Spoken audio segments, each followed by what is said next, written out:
তুমি ছাড়া তো আমার আর কেউ নাই। আল্লাহ গো, তুমি যদি মাফ না করো কে আমাকে মাফ করবে? তুমি যদি মাফ না করো কে আমাকে মাফ করবে? তুমি যদি আমাকে মাফ করো তাহলে তোমার কোনো দিকে কমবে না, তুমি যদি আমাকে মাফ না করো তোমার কোনো দিকে বাড়বে না।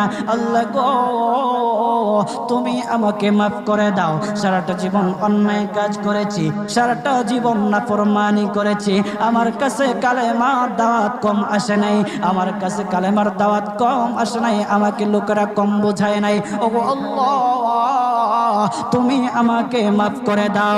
মাফ না করলে কোথায় যাব, কার কাছে যাব?